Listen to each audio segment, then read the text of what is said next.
जन्माद्यस्य यतोऽन्वयादितरतश्चार्थे स्वभिज्ञस्वराट् तेने ब्रह्महृदाय आदिकवये मुह्यन्ति यत्सूरयः। तेजो वारिमृदां यथा विनिमयो यत्र त्रिसर्गो मृषा धाम्ना स्वेन सदा निरस्तकुहकम्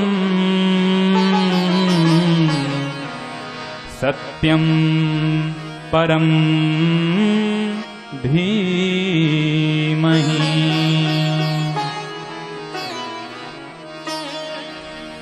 अब सबका ध्यान हमारी ओर हो, क्योंकि अब जो भगवान के स्वरूप की व्याख्या होने जा रही है वो श्रीमद् भागवत का प्रथम श्लोक है। और इस श्लोक में वेदव्यास जी महाराज ने भगवान के स्वरूप का ध्यान किया है, क्योंकि किसी भी ग्रंथ के प्रारंभ में, मध्य में और अंत में मंगलाचरण किया जाता है। कल हमने निवेदन किया था कथा के शुभारंभ में। तो अब सबका ध्यान हमारी ओर हो। श्रीमद् भागवत की विशिष्टतम व्याख्या सर्वप्रथम श्रीधराचार्य जी ने श्रीधरी टीका के रूप में किया है। और श्रीधरी टीका का आश्रय लेकर के ही आइए हम भगवान के स्वरूप का ध्यान करें। वेदव्यास जी की वाणी का वर्णन श्रीधराचार्य जी के शब्दों में हम सब श्रवण करें। अथ नाना पुराण शास्त्र प्रबंधैहि चित्र प्रसक्तिम अलभमानः तत्र तत्र परितुष्यन् नारदोपदेशतः श्रीमद् भगवत गुणानुवर्णन प्रधानम भागवत शास्त्रम प्रारिप्सुः वेदव्यास तत्प्रत्यूह निवृत्त्यादि सिद्धये तत्प्रत्पाद परदेवतानुस्मरण लक्षणम मंगलम आचरति। ये श्रीधरी टीका की प्रथम व्याख्या है। श्रीमद् भागवत के मंगलाचरण की व्याख्या की प्रथम पंक्ति है। और इस पंक्ति में मंगलाचरण क्यों कर रहे हैं, किसका कर रहे हैं, किस लिए कर रहे हैं, ये सब बतलाया गया है। अथ नाना पुराण शास्त्र प्रबंधैहि चित्त प्रसक्तिम अलभमानः।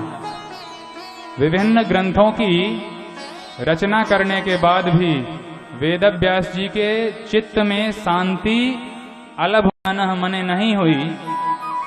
वेद लिख डाले, वेदों का विस्तार किया, फिर वेदों के बाद उपनिषदें लिखी, 6 शास्त्र लिखे, शिक्षा, कल्प, निरुक्त, ज्योतिष, छंद, व्याकरण, ये 6 शास्त्र लिखे। और उसके बाद भी जब शांति नहीं मिली तो पंचम वेद महाभारत की रचना की वेदव्यास जी ने। महाभारत लिखने के बाद भी चित्त में वो चैन नहीं आया जिसकी चाह थी, तो पुनः कलम उठाई और एक एक करके भगवान के महिमा का वर्णन करते हुए पुराण लिखते चले गए। तो एक एक करके 17 पुराण लिख डाले। अथ नाना पुराण शास्त्र प्रबंधैहि। विभिन्न नाना प्रकार के पुराण लिखने के बाद भी जब वेदव्यास जी का चित्त अशांत था तो एक दिन तत्र तत्र परितुष्यन् नारदोपदेशतः, एक दिन व्यास जी के सम्याप्रास आश्रम में नारद जी महाराज का आगमन हुआ। और नारद जी महाराज ने वेदव्यास जी को भगवान की भक्ति विषयक चर्चा करने का आदेश दिया, उपदेश दिया। तो नारदोपदेशतः श्रीमद् भगवत गुणानुवर्णन प्रधानम भागवत शास्त्रम प्रारिप्सुः। नारद जी का उपदेश श्रवण करके व्यास जी महाराज ने लेखनी उठाई और श्रीमद् भागवत का प्रणयन किया। और ध्यान एक बात और दें आप सब कि अब तक जितने ग्रंथ व्यास जी ने लिखे तो व्यास जी ने गणेश जी का सहयोग लिया, लेकिन संत जन ऐसा मानते हैं कि श्रीमद् भागवत का सृजन व्यास जी ने अपने कर कमलों से ही किया। भगवान के भक्ति का वर्णन करना है तो भगवान की कृपा का आश्रय लेना होगा। और कृपा के आश्रय लेते हुए व्यास जी ने किसी के सहयोग की कामना न की, अतएव स्वयं लेखनी उठाई और व्यास गुफा पर बैठ करके भगवान की कथा लिखनी प्रारंभ की। और हमने निवेदन किया था कि कथा निर्विघ्न रूप से पूरी लिख दी जाए, इसके लिए मंगलाचरण किया जाता है। और कथा में कोई विघ्न न आए, कथा में कोई अनिष्ट न आए, इसके लिए भी अपने इष्ट का ध्यान किया जाता है। तो भागवत शास्त्रम प्रारिप्सु वेदव्यासः तत्प्रत्यूह निवृत्त्यादि सिद्धये तत्प्रतिपाद्य पर देवतानुस्मरण लक्षणम मंगलम आचरति। वेदव्यास जी महाराज ने तत्प्रत्यूह निवृत्त्यादि सिद्धये माने उसमें आने वाली कठिनाइयों के निवृत्ति के लिए, उसमें आने वाले विघ्नों के निवृत्ति की सिद्धि के लिए भगवान का मंगलाचरण किया। किसका मंगलाचरण किया? तो तत्प्रतिपाद्य पर देवतानुस्मरण। भागवत में जिन परब्रह्म की चर्चा की गई है, भागवत के जो प्रतिपाद्य विषय ही हैं, ऐसे भगवान का मंगलाचरण करते हैं और कहते हैं सत्यम परम धीमहि।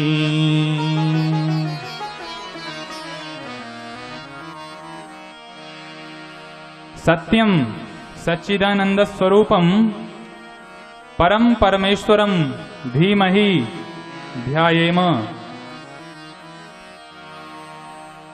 प्रश्न यह हुआ कि व्यास जी महाराज आप ध्यान किसका कर रहे हैं?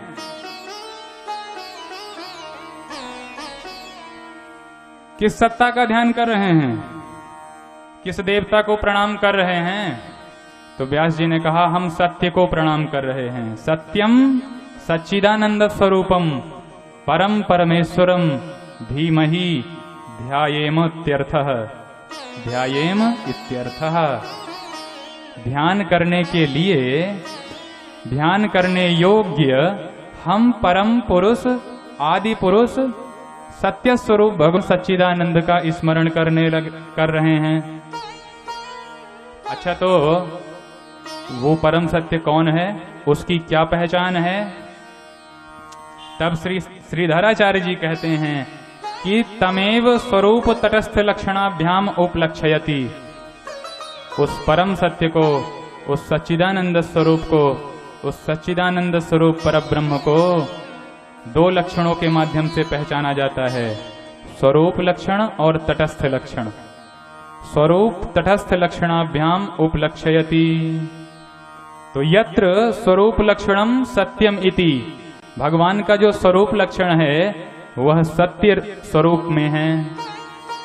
भगवान सत्य स्वरूप हैं।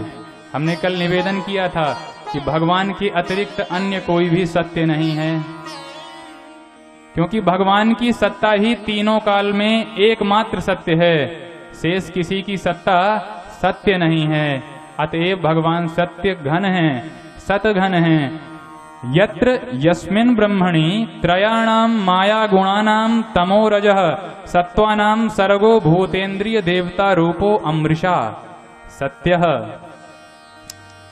जिन ब्रह्म के कारण, जिन सत्य ब्रह्म के कारण माया गुणानाम तमो रजः सत्वानाम, तमोगुण, रजोगुण और सत्य गुण से बंधी हुई माया, इन तीनों ही गुणों की त्रिगुणात्मिका माया जिन प्रभु की सत्यता के कारण सत्य स्वरूप में ही परिलक्षित होती है, हम ऐसे परब्रह्म का ध्यान कर रहे हैं। भूतेन्द्रिय देवता रूपो अमृषा सत्यः। और जो माया से पंचभूतों की उत्पत्ति होती है और उन पंचभूतों के अधिष्ठाता देवताओं की उत्पत्ति होती है, तो वह देवता जिनकी सत्यता के कारण ही सत्यवत प्रतीत होते हैं, हम उन परब्रह्म, हम उन सत्य स्वरूप भगवान का ध्यान कर रहे हैं। प्रश्न उठा कि क्या वे प्रभु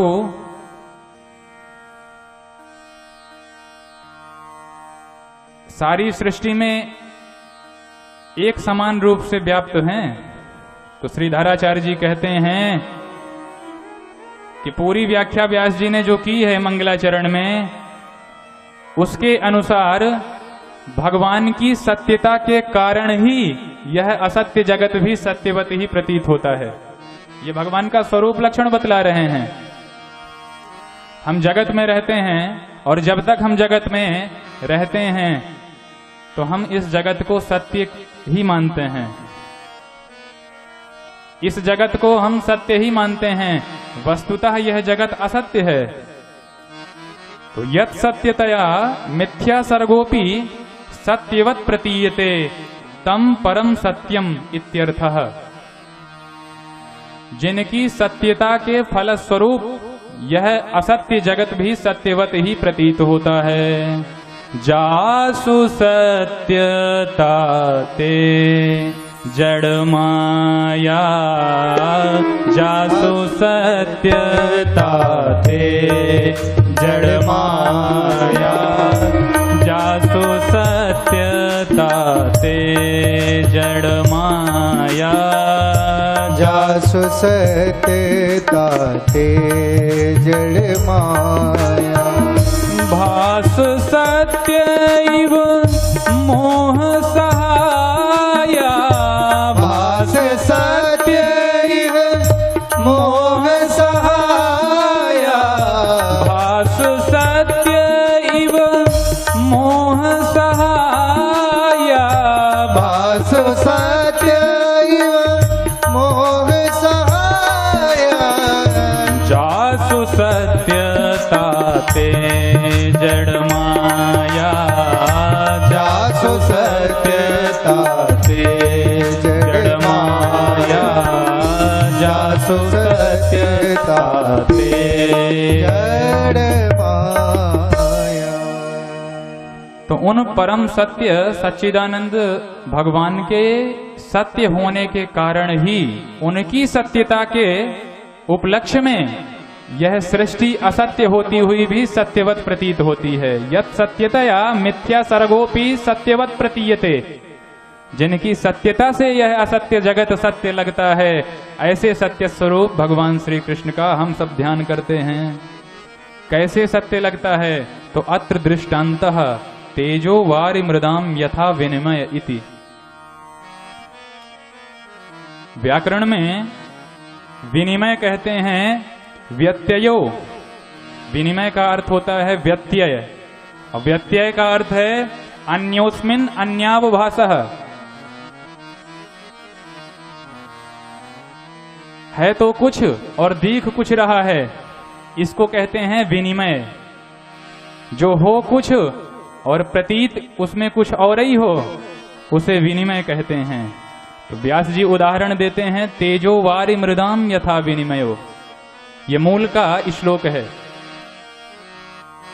जैसे गर्मियों में जब हम सड़क पर चलते हैं तो कभी कभी गाड़ी पर बैठे हुए हमें सामने सड़क पर पानी की भ्रांति होती है। गाड़ी पर चलते हुए सामने पानी दिखता है, और जब आगे जाते हैं तो जितना आगे हम जाते हैं उतना ही आगे वो पानी बढ़ता जाता है। होती वहां पानी की बूंद भी नहीं है, लेकिन पानी हमें भासता है। तेजो वारि मृदाम, सूर्य की प्रचंड रविरश्मियां, मार्तंड की किरणें, सूरज की किरणें जब पृथ्वी पर पड़ती हैं तो हमें मिट्टी में ही वारी का दर्शन होता है, मिट्टी में ही जल का दर्शन होता है। तो इसी को कहते हैं विनिमय। और कभी कभी हमें जलाशयों में, तालाबों में मिट्टी की भ्रांति होने लगती है महाराज। जब सूर्य की किरणें पानी पर पड़ती हैं तो वह स्वर्णिम आभा हमें मिट्टी की तरह, मृदा की तरह प्रतीत होता है। तेजो वारि मृदाम यथा विनिमयो यत्र त्रिसर्गो अमृषा।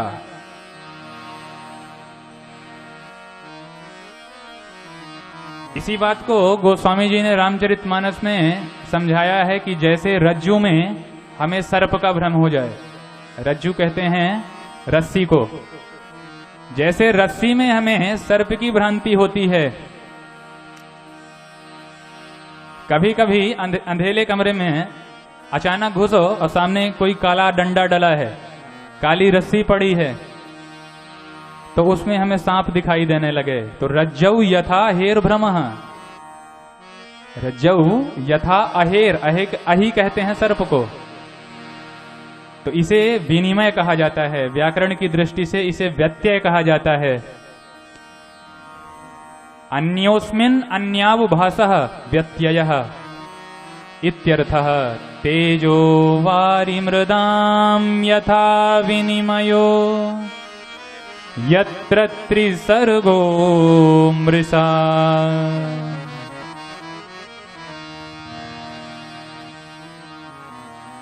तो जिनकी सत्य सत्ता के फलस्वरूप यह असत्य जगत भी सत्यवत प्रतीत होता है, ऐसे उन सत्य स्वरूप का हम ध्यान करते हैं। अच्छा, तो उन सत्य स्वरूप परमात्मा का ध्यान करने से होता क्या है?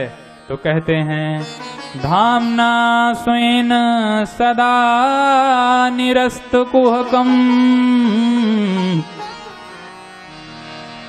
सत्यम परम धीमहि। स्वेनैव धाम्ना महसा निरस्तम कुहकम कपटम मायालक्षणम यस्मिंस्तम। जिनकी कृपा से कुहक रूपी कपट रूपी माया के आवरण का उच्छेदन होता है। स्वेनैव धाम्ना माने वे अपने ही प्रकाश से, अपने ही आलोक से जीव के अंतःकरण में व्याप्त अज्ञान के अंधकार का विनष्टीकरण करते हैं। इसी बात को ध्रुव जी महाराज ने भी अपनी स्तुति में कहा है, योऽन्तः प्रविश्य मम वाच मिमां प्रसुप्तां संजीवयत्यखिल शक्तिधर स्वधाम्ना। ये धामना शब्द जो है, ये धामना अर्थात चित्त शक्तिया, चित्त शक्ति कहते हैं प्रकाशित होने की शक्ति को, आलोकित होने की शक्ति को। तो जो अपने ही प्रकाश से प्रकाशित होते हैं, उन्हें अन्य किसी प्रकाश की आवश्यकता नहीं होती है। ऐसे हैं वे सत्य स्वरूप भगवान। और उनका ध्यान करने से जीव के अंतःकरण में भी ज्ञान का आलोक प्रकट हो जाता है और अज्ञान का तिमिर, अज्ञान का अंधकार सर्वदा के लिए नाश को प्राप्त हो जाता है। निरस्तम कुहकम कपटम माया लक्षणम। माया के लक्षणों से उनकी शरणागति प्राप्त जीव का विमोचन हो जाता है। ऐसे सत्य स्वरूप परमात्मा का हम ध्यान करते हैं। भगवान को कहीं से प्रकाश लेना नहीं पड़ता। भगवान तो अनंतानंत सूर्यों के भी प्रकाशक हैं। अनंतानंत ब्रह्मांडों में जहां तक हमें देखने की सामर्थ्य हो सकती है, जहां तक कुछ भी दिखाई देता है, तो दिखने वाले भी भगवान हैं और देखने की शक्ति भी भगवान से ही प्रदत्त है। जगत प्रकाश्य प्रकाशक रामो। राम जी तो जगत के प्रकाश्य ही हैं। जगत को प्रकाश उन्हीं से प्राप्त होता है। इसलिए स्वेनैव धाम्ना, धाम्ना अर्थात चित्त शक्त्या, महसा निरस्तम कुहकम कपटम माया लक्षणम यस्मिंस्तम।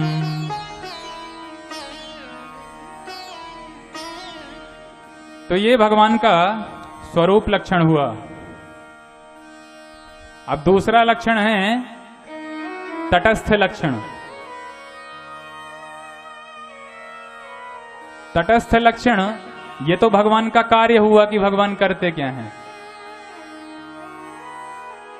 पहले हमने जो निवेदन किया उसमें भगवान का कार्य बतलाया गया, तो कार्य स्वरूप लक्षण के माध्यम से।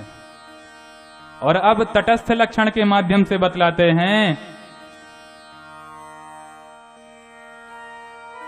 कि भगवान को मानना क्यों अनिवार्य है। प्रश्न हुआ कि हम भगवान को क्यों माने और कैसे माने कि भगवान हैं। क्योंकि जगत में दो प्रकार के प्राणी होते हैं, एक होता है आस्तिक और एक होता है नास्तिक। आस्तिक कौन होता है? जो कहता है ईश्वरः अस्ति, ईश्वर है। और नास्तिक कहता है ईश्वरः नास्ति, ईश्वर नहीं है। तो क्यों माना जाए कि ईश्वर है कि नहीं है? तो उसका एक उदाहरण है। एक बार एक आस्तिक और एक नास्तिक की चर्चा हो रही थी। आस्तिक बार बार नास्तिक को समझाता है कि भैया भगवान की सत्ता मौजूद है, भगवान को प्रणाम करना चाहिए, पर नास्तिक मानता ही नहीं था। अब आस्तिक समझा समझा करके जब हार गया तो एक दिन उसने नास्तिक को सबक सिखाने के लिए अपने घर पर निमंत्रित किया और उसके आने के पूर्व ही एक कागज के ऊपर आस्तिक ने एक जोरदार कमल का फूल बना दिया और एक थाली में 56 भोग सजा करके उस पेज के बगल में रख दिए। अब नास्तिक जब आया तो सबसे पहले वह पन्ना उठा करके देखता है, तो पन्ना में जैसे ही उसे कमल का पुष्प दिखा तो खुश हो गया, और एक हाथ में पेज है और दूसरे हाथ में डाइनिंग टेबल पर रखा हुआ सुंदर व्यंजन है। तो नास्तिक पाता जा रहा है और कमल के फूल को देखता जा रहा है। अब भोजन का भी स्वाद गजब का है और पन्ने पे चित्र की कारीगरी भी कमाल की है। तो नास्तिक कहता है, भाई ये दोनों ही चीजें बड़ी लाजवाब हैं, तुमने चित्र भी बड़ा अच्छा रख रखा है और भोजन भी बहुत सुंदर ही है, स्वादिष्ट ही है। एक बात बतलाओ, इन दोनों को ही बनाने वाला कौन है? मैं उससे मिलना चाहता हूं। तो आस्तिक ने कहा, हमें नहीं पता, ऐसे ही बन गया होगा। आस्तिक कहता है कि भोजन का तो पता नहीं, मैं लेटा था और घर में कोई रहा भी नहीं, पता नहीं कब किसने इतने सारे व्यंजन बना के रख दिए। और कमल के फूल की तो भैया ऐसी है कि हम टेबल पर बैठे ही थे और हमारे सामने ये कमल का फूल अचानक आ गया। तो नास्तिक कहता है, आपका दिमाग खराब हो गया है। अरे अपने से ये सारी चीजें कैसे प्रकट हो जाएंगी भाई? अपने से ये कमल का फूल कैसे बन सकता है और अपने से ही ये भोजन बन करके कैसे तैयार हो सकता है? तो आस्तिक कहता है कि इतने दिनों से मैं भी तुमको यही बात समझा रहा था कि जब एक साधारण सा कमल का फूल अपने से नहीं बन सकता है और एक साधारण सा पकवान अपने से नहीं बन सकता है, तो इस सारी सृष्टि को बनाने वाला भी कोई ना कोई होगा ही। ये सारी सृष्टि भी अपने से नहीं बन सकती है। बोलो जय श्री कृष्ण। जय श्री कृष्ण। तो ईश्वरः अस्ति, ये मत होते हैं आस्तिकों के। तो प्रश्न उठता है कि भगवान को हम कैसे माने, किन कारणों से माने? तो व्यास जी कहते हैं, जन्माद्यस्य यतः, और यहां से तटस्थ लक्षण प्रारंभ किया। अस्य विश्वस्य जन्म स्थिति भंगा भवन्ति तम धीमहि इति। इस विश्व की सर्जना, इस विश्व की सृष्टि, इस विश्व का उद्भव और इसका पालन पोषण और अंत में इसका संहरण जिन प्रभु के द्वारा होता है, हम ऐसे प्रभु को ध्यान करते हैं। अस्य विश्वस्य जन्म स्थिति भंगा यतो भवन्ति तम धीमहि, हम उनका ध्यान करते हैं। उनका ध्यान कैसे कहते हैं? तो बोले अन्वय व्यतिरेकाभ्याम, अन्वय और व्यतिरेक के माध्यम से। जन्माद्यस्य यतोन्वयादि तरतस, अन्वय शब्देन अनुवृत्ति ही, इतर शब्देन व्यावृत्ति ही। अन्वय शब्द से अनुवृत्ति होती है, इतर शब्द से व्यावृत्ति होती है। और व्याकरण की ये दोनों ही बहुत अच्छे शब्द होते हैं। किसी भी परिभाषा को हम इन दोनों ही माध्यम से समझते हैं। अन्वय क्या है? तो अनुवृत्तात् सद्रूपम ब्रह्म कारणम मृत सुवर्णादिवत। अन्वय की व्याख्या करते हुए कहते हैं कि अन्वय वृत्ति उसे कहते हैं जैसे मिट्टी है और सोना है। अब उससे बनने वाले पदार्थ हुए, मिट्टी से घड़ा बन गया, सोने से आभूषण बन गया, सोने से गहने बन गए। तो मिट्टी हो गई निमित्त कारण, सोना हो गया निमित्त कारण, और उससे बनने वाले घड़े और उससे बनने वाले आभूषण हो गए उसके कार्य। तो अनुवृत्वाद सद्रूपम ब्रह्म कारणम मृत सुवर्णादिवत। भगवान इस सृष्टि के कर्ता धर्ता कैसे हैं? जैसे मिट्टी घड़े का निर्माण कारक है, मिट्टी के बिना घड़ा नहीं बन सकता, और सोने के बिना आभूषण नहीं बन सकता। तो ये हो गया अन्वय कि भगवान है तो जगत है, और भगवान नहीं है तो जगत भी नहीं है। ये अन्वय रूप में हो गया। और व्यतिरेक रूप ऐसा होता है, व्यावृत्ति ऐसी होती है कि भाई चलो ठीक है, मिट्टी है तो घड़ा बन गया, पर अगर घड़ा नहीं है तो मिट्टी नहीं है, ऐसा नहीं कहा जा सकता है, क्योंकि घड़े के फूटने के बाद मिट्टी तो रह ही जाती है। तो समझिएगा कि ये जो विश्व है वह घड़े की तरह है, और भगवान है वह मिट्टी की तरह है। मिट्टी है तो घड़ा बनता है, ऐसे ही भगवान है तो घड़ा है। भगवान है तो विश्व बन जाता है, और भगवान अगर न होते तो ये विश्व भी न होता। तो ये अनुरूप हो गया, ये अन्वय हो गया। और व्यावृत्ति व्यतिरेक हो गया यह कि जब घड़ा फूट जाता है तो मिट्टी में ही मिल जाता है। और अगर माताएं ये कहें कि चलो भैया इस हार को पहने हुए बहुत दिन हो गए, अब इस हार के बदले में कुछ दूसरा हार ले आएं, तो जौहरी के पास जाकर के और उसी सोने से उस सोने को गला करके दूसरे आभूषण तैयार हो जाते हैं। तो आभूषणों के न रहने पर सोना तो रहता है। तो भगवान मृत सुवर्णादिवत,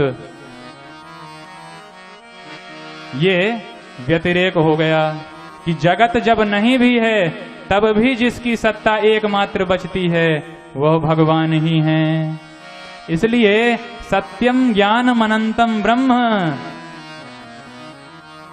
भगवान सत्य हैं और अनंत हैं। भगवान का कभी ना आदि किसी ने पाया है और ना अंत किसी ने पाया है। यतो वा इमानि भूतानि जायन्ते येन जातानि जीवन्ति अयत् प्रयन्त्यभिसंविशन्ति इति।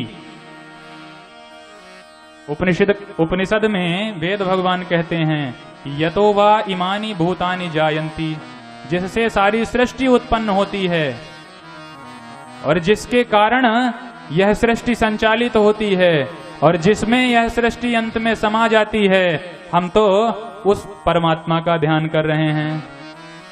तो किसी ने पूछा तो क्या फिर आप प्रकृति का ध्यान कर रहे हैं? तो व्यास जी कहते हैं नहीं नहीं, प्रकृति तो जड़ होती है, हम तो अभिज्ञा स्वराट, हम तो ज्ञानवान, हम तो चैतन्य परमात्मा का ध्यान कर रहे हैं। तो तर्हि किम जीवो ध्येयः, तो क्या आप जीव का ध्यान कर रहे हैं? तो कहते हैं नहीं नहीं, स्वराट, जीव तो अल्पज्ञ है, स्वेनैव राजते यस्तम, हम तो उन स्वराट परम पुरुष का ध्यान कर रहे हैं जिससे जीव की भी उत्पत्ति होती है, जिससे जीवों का भी उद्भव होता है। हम ऐसे परब्रह्म का ध्यान करते हैं। तो फिर प्रश्न उठता है कि इस संसार का उद्भव तो ब्रह्मा जी करते हैं। कहावत है ना कि ब्रह्मा ने सृष्टि गजब की बनाई, विधाता तूने कैसी सृष्टि रची। तो प्रश्न यह उठा कि तर्हि किम ब्रह्मोध्येयः, तर्हि किम ब्रह्माध्येयः, तो क्या आप ब्रह्मा जी का ध्यान करते हैं? क्योंकि श्रुति भगवती कहती है हिरण्यगर्भः समवर्तताग्रे भूतस्य जातः पतिरेक आसीत्। हिरण्यगर्भ से माने ब्रह्मा जी से ही इस सारी सृष्टि का उद्भव होता है। तो क्या आप ब्रह्मा जी का ध्यान करते हैं? तो व्यास जी कहते हैं नहीं नहीं, हम तो उन आदि पुरुष का, हम तो उन सत्य स्वरूप भगवान का ध्यान करते हैं जो ब्रह्मा जी को भी ज्ञान देने वाले हैं, जो ब्रह्मा जी को भी सृष्टि करने का विधान बतलाने की कृपा करते हैं। जो ब्रह्मा जी को भी ज्ञान देते हैं। आदि कवये ब्रह्मणेपि ब्रह्म वेदम यस्तेने प्रकाशितवान। ब्रह्म कहते हैं वेद को, तो आदि कवये ब्रह्मणे अपि ब्रह्म वेदम यस्तेने प्रकाशितवान। जिसने सृष्टि के पूर्व में आदि कवि ब्रह्मा को भी सृष्टि करने का ज्ञान दिया था। जब ब्रह्मा जी प्रकट हुए और चारों तरफ सिर घुमा करके देखने लगे, को हम क्वस्तम कस्त्वम कुत आयातः को में जननी को में तातः। जब ब्रह्मा जी चारों ओर पूछ रहे थे कि मैं कौन हूं, मैं कौन हूं, तब भगवान ने ही प्रकट होकर के ब्रह्मा जी को उनके स्वरूप का ज्ञान कराया था। हम ऐसे परम पुरुष को, जो ब्रह्मा जी को भी ज्ञान देते हैं, हम तो उनका ध्यान करते हैं। तेने ब्रह्म हृदय आदि कवये मोहयन्ति यत् सूरयः।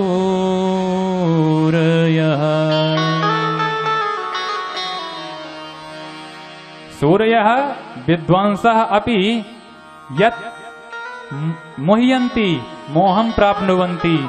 बड़े बड़े विद्वान भी जहां मोह को प्राप्त हो जाते हैं, जिनका वर्णन करते हुए थक जाते हैं, ऐसे सत्य स्वरूप सच्चिदानंद घन पर ब्रह्म श्री कृष्ण चंद्र का हम सब मिल करके ध्यान करते हैं। बोल कृष्ण कन्हैया लाल की। तो इस